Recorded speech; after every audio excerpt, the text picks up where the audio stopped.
Hello and welcome to Economic Divide with me, Kabatahway. Well, on this week's show, we'll be looking at the economy of Cuba and ascertain just how the island nation in the Caribbean is reforming its private sector to assist the flow of income to the people of Cuba. Well, the Cuban Revolution, led by Fidel Castro in 1953, took 5 years to oust then-President Fulgencio Batista, is still in place today, which on a political scale saw the U.S. very nervous of its communist neighbor, leading to the Cuban Missile Crisis in 1962. Yet today sees the revolution as part of the brand of Cuba. However, a major impact on the Cuban economy are U.S.-imposed sanctions on the state, which along with the impact of the COVID-19 virus, saw Cuba's GDP fall by some 11% since the start of the year 2020. And along with the state governing most enterprises has given Cuba a very low score on the Index of Economic Freedom, as shown in this chart, showing the score sinking to just 26.9 points. Well, by not having a significant flow of foreign currencies, Cuba has stumbled on a difficult situation, as the nation, for example, imports around 70 to 80% of its food, which, as we can see on this chart, shows just how much of each food commodity is imported to the nation, with the bulk of imports coming to Cuba from Venezuela and also from China. Let's now look into our first report that studies how Cuba's revolution has been given a brand identity and how it has been able to adapt and reform to suit the current economic climate.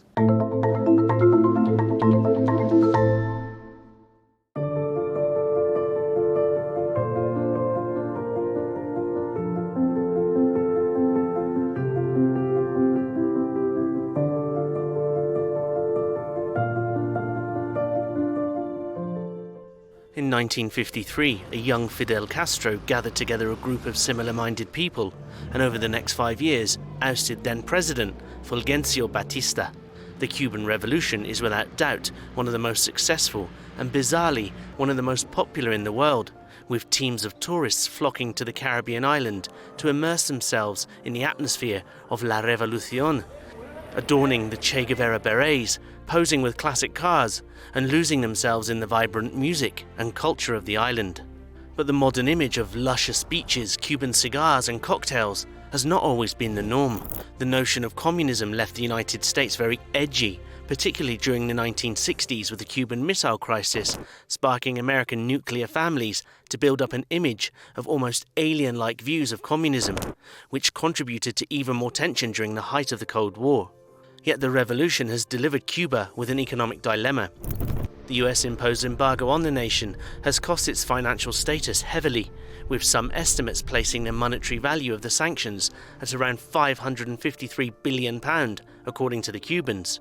And the UN have estimated the value at a more conservative $130 billion over the last 6 decades.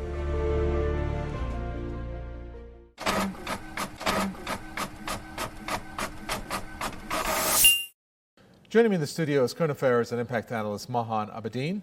Welcome. And Thank Dr. you. Stephen Wilkinson from the University of Buckingham. He is also the director of the International Institute for the Study of Cuba. Well, gentlemen, thanks for being with us. Let me start with Professor Dr. Wilkinson. Cuba's revolution, it has molded itself over the years to be adaptable. And today you have the Cuban government who has hinted at lifting the grip on the private enterprises. And there's so many that they run, hence allowing Cubans to seek extra income that they obviously need. And of course, the reforms need to come in place. Do you think that this is an example of communism meeting like capitalism, which was embraced somewhat by the Chinese model in a sense? And could it be the perfect balance between the two ideologies for Cuba? Well, thanks for having me on the show, Kaveh. Yes, I mean, to answer your question immediately, one would say that perhaps the secret of Cuba's success in the face of the opposition it's had from the United States over the years is its adaptability and its pragmatic approach to dealing with its problems.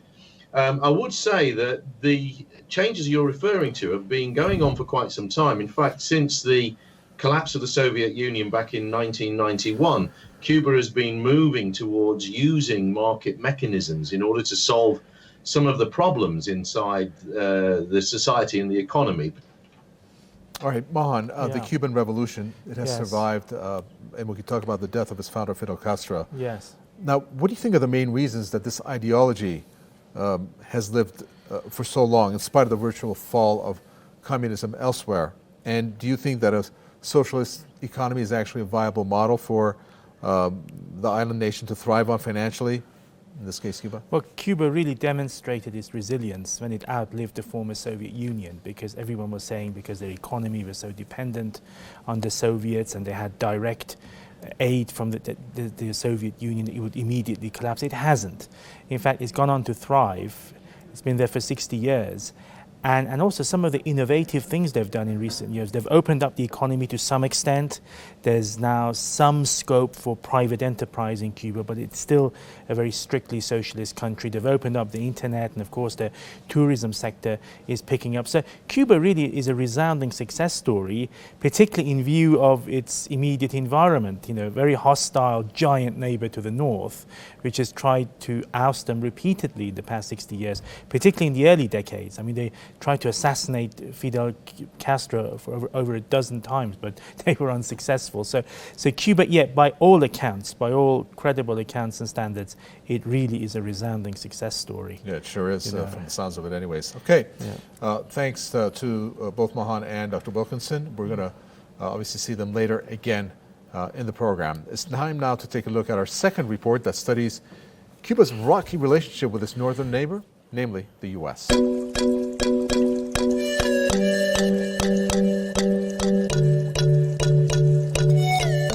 We've already touched on the situation during the Cold War and the Cuban Missile Crisis, but ties between Cuba and the US have frozen and thawed on several notable occasions. The most obvious differences in ties came between the US and Cuba depending on the US government at the time, with the Democrats tending to be more favourable towards Cuba than the Republicans, as demonstrated in 1999, when then-President Bill Clinton allowed travel restrictions to be eased between the two nations, even going as far as approving cultural and sporting exchanges. The election of George W. Bush saw relations deteriorate again, with the US government labelling Cuba in its baseless axis of evil speech, spearheaded by the sinister and hawkish advisor John Bolton. But it's in 2008, when Fidel Castro officially stood down and Barack Obama became president of the US, that tensions thawed the most, and the two countries saw their best relations in years, with Obama easing many sanctions and even travelling to Havana to meet Raul Castro. Obama also lifted the label of Cuba as being a state sponsor of terrorism and promised to close the infamous Guantanamo Bay base, a promise that Obama never managed to keep. Donald Trump in his final weeks in office, however, reversed Obama's work and once again placed Cuba on the list of state sponsors of terrorism and once again created tension between the two sides. Yet in spite of the political to and fro between the two, it's the people of Cuba that have seen the real impact of sanctions, with around 15% of people in Cuba living in poverty and the rest unable to make ends meet as well as they would like to. How then have the sanctions affected the daily lives of people in Cuba? So there's the contradiction. In many ways, Cuba behaves very much as a developed country in terms of its commitment to health, education.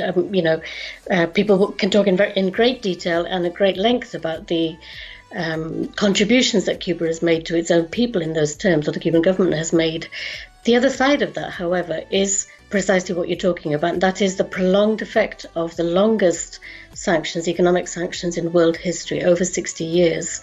And that has done many things at a sort of, macro level. It has completely distorted the Cuban economy, and Cubans at street level feel that fragility and feel that sense of precarious existence, certainly. I mean, there is food on the tables, nobody is starving, but it's a very kind of piecemeal approach to trying to get that food on the table. What now remains to be seen is whether the upcoming reforms in Cuba that will allow more private enterprise with less control by the state, will it give the people of Cuba an opportunity to earn more money? Yet with tourism being a major source of foreign currency and opportunity for private businesses, it seems that until the global COVID-19 pandemic is brought under control, things may yet remain very challenging for the people and the government of Cuba.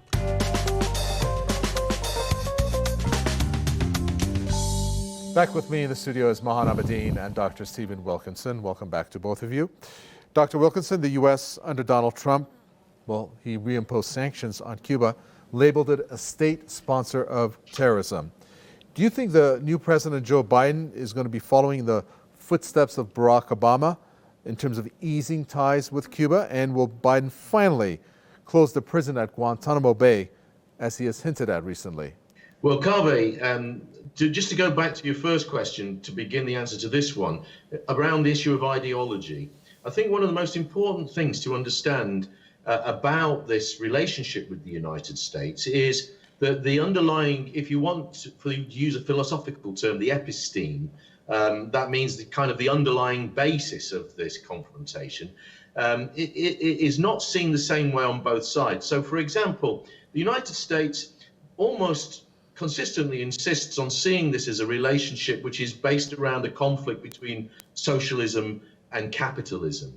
Whereas if you ask the average Cuban what they see the confrontation as being one between colonialism and independence. Well, Mahan, it seems that the U.S. Is content on slapping economic sanctions pretty much on any nation that does not wish to follow its ideology. And of course, not only Cuba, you have Venezuela, and of course here in Iran, they're all on the list. Yet, in spite of these sanctions, all nations have shown resilience. Cuba is one, Iran for sure another, and they have shown some notion towards improving or economic improvements. Now, do you think Cuba, like Iran and Venezuela, have stood up successfully when it comes to sanctions and proving that they just don't really have the impact that, in this case, the U.S. intended to? Well, I think sanctions in all the three cases you pointed out, at least Iran, Venezuela, and Cuba, what it tends to do is to actually improve national cohesion in these countries. So there may be an element of economic suffering, but people pull together. And that in itself defeats the sanctions, because one of the primary aim of these sanctions is not only just to economically cripple a country, but to actually incite unrest. And it clearly hasn't happened in any of these countries. And I'd just like to pick up on what your colleague just said, that the US really is stuck in a prism in terms of how it deals with countries like Cuba, and in some ways, especially in relation to Cuba specifically, the US is hostage to that very powerful lobby in Florida, the so-called Cuban lobby. But of course, it's not a Cuban lobby. It's all these American nut jobs lobby, which tend to view the Cuban system through the prism of the Cold War. And again, your guest is partially right, I think. Yeah, there is a nationalistic element in the Cuban Revolution, but we can't downplay its socialist elements. And the socialist element, which I hope we will be able to discuss later in your show, has underpinned its success in the health sector, because Cuba has one of the most advanced health sectors in the world. Yeah. Okay, great. Thank you. Many thanks to Mahan and also Dr. Wilkinson. Well, we're about to take a short break here on Economic Divide, but don't go anywhere, as we have plenty more coming up after these short messages, so stay right where you are.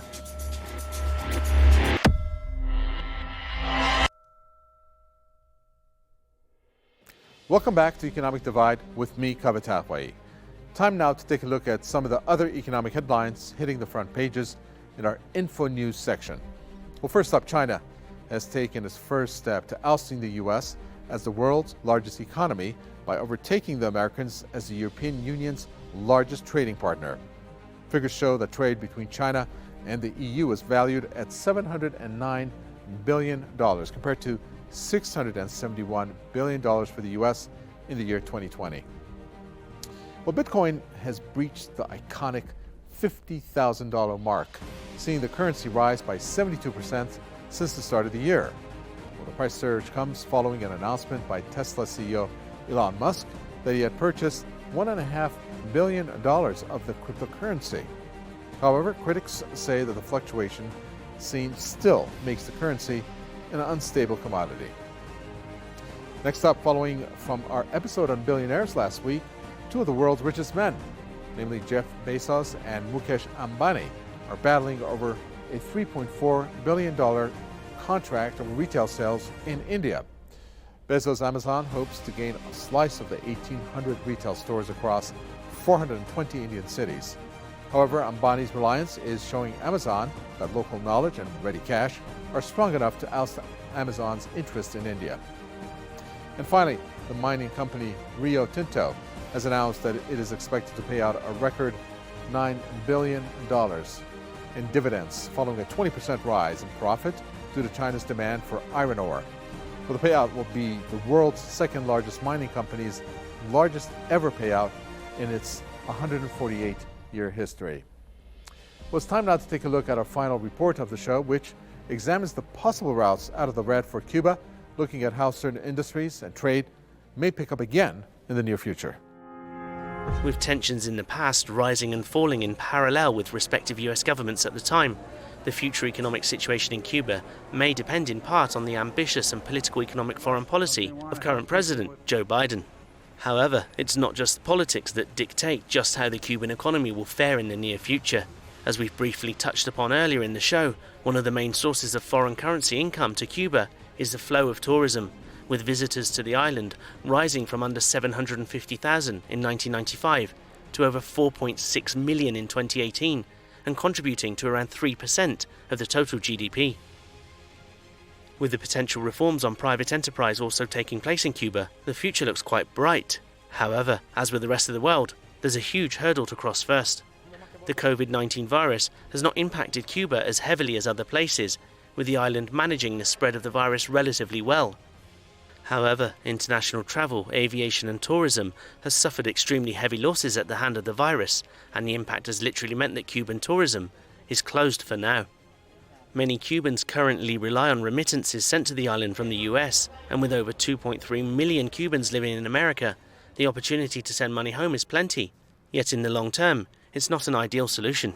However, Cuba has shown that it's able to manage well in times of crisis, as demonstrated by its handling of the virus, and with a highly educated population boasting 100% literacy rates from both males and females, and having some of the best medical doctors in the world, Cuba has shown the world how self-sufficient it can be.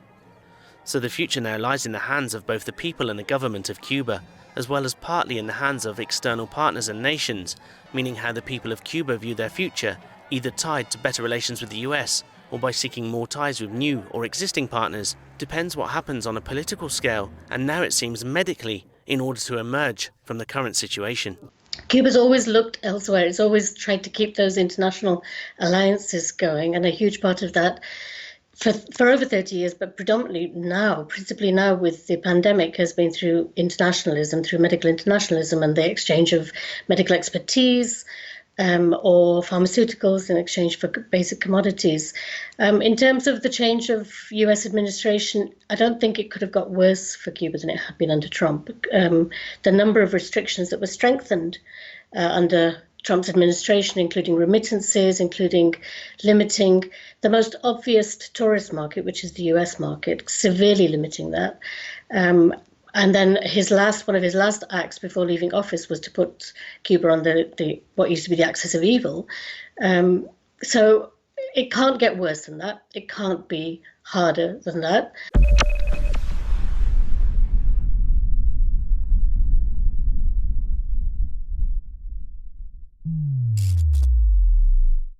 I'm pleased to welcome back one more time current affairs and impact analyst Mahan Abedin and director of the International Institute for the Study of Cuba from the University of Buckingham, Dr. Stephen Wilkinson. Gentlemen, welcome back. Dr. Wilkinson, my final question. Cuba, like many other nations around the world, suffered heavily at the hands of the COVID-19, not necessarily in the number of deaths, which currently stands at less than 300, but also more so due to the impact of the virus on the tourism of the country. Do you feel that in spite of the 11% GDP slump that was recorded in 2020 by Cuba, that the economy can reemerge from the pandemic and get back to its former self? Well, I mean, that's a big question. I'm talking to you from a country which has suffered a very similar fall in GDP, Great Britain, and we don't know what our economy will look like going forward. So it's very difficult to predict in terms of how this pandemic is going to play out. I would say that it is the case that Cuba's economy has been heavily switched towards tourism as one of the main foreign currency earners. And it's hard to see, in terms of the global pandemic, a return to the kinds of tourism that we had in the past coming back to Cuba very quickly. So one would say on that count, the picture is not very let's say optimistic for Cuba at this stage. However, On the other hand, one of the other main planks of the Cuban economy now, and arguably one of its most successful projects, has been the development of its biotechnology industry. And in that, there is a great deal of optimism for Cuba. Cuba has developed 4 candidate vaccines against the coronavirus, and they're going to come on stream within the next few weeks. And Cuba has the capacity to manufacture 100 million doses of this very quickly. Now, that means that Cuba could become a key global player in dealing with this pandemic, in particularly in developing countries. And if the vaccines that Cuba have produced are effective, then Cuba could become extremely important and benefit enormously from the pandemic in this regard. Okay, many thanks to Dr. Stephen Wilkinson, Director of the International Institute for the Study of Cuba and lecturer at the University of Buckingham. It was great having you on Economic Divide. Thank you. All right, Mahan, Cuba has done very well in controlling the coronavirus, respectively, regarding its compared to other nations. Do you think that having a well-educated population, which it does, has contributed to this feat? And is education the key to reignite the Cuban economy? I mean, after all, Cuba can't rely on just tourism or its for its sole economic pillar. Well, I think, in short, it's Cuba's health sector that's ensured it's weathered the storm in relation to COVID-19. As I stated earlier, it has one of the best health systems in the world. It used to export doctors and nurses throughout the so-called third world, particularly in Africa. So it's not a surprise at all that Cuba has this capacity to produce 100 million doses of the coronavirus, not only to look after its own population, but then to export that to other parts of the world. Look, Cuba is a very resilient country. I mean, education is a part of it, but let's face it, this is a country that's withstood a decade of US hostility. It survived the downfall of the former Soviet Union, which was its close ally during the Cold War. It's weathered all sorts of storms, and it stood tall for 60 years. So, I think the system there is very resilient. Cuba will come out of this stronger, I believe. And also, again, from a health perspective, at least a public health perspective, it will continue to set an example for the rest of the world. Let's not forget, this is a tiny country, and yet it's had so many dramatic achievements in the health sector, but also, I hasten to add, in the educational sector as well. Great, thank you so much for that. We do appreciate it, Mahan. Yeah, you're welcome. That's Mahan Abedin there. Thank you. And Dr. Stephen Wilkinson also. It was great to hear from both of them. Time now for 1,000 words.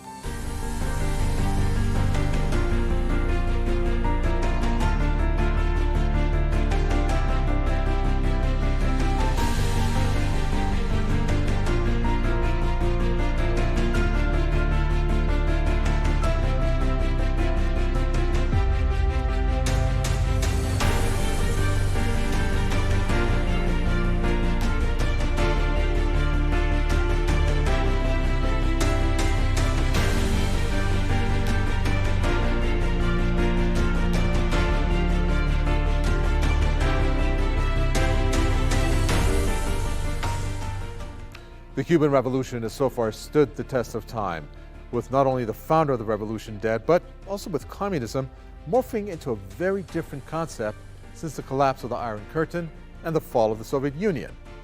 Yet it is the very revolution that has given Cuba an identity, a brand, with tourists flocking to the island to sample the music, the culture, and of course, embrace a taste of the revolution through the purchase of Che Guevara merchandise as a prime example. Yet for Cuba, the notion of fighting economic sanctions imposed by the US, as well as seeing one of its main sources of income dry up due to the COVID-19 pandemic, limited travel to Cuba and has proven to take its toll on the country, hence forcing to adapt its business ideology to allow its citizens to gain private wealth.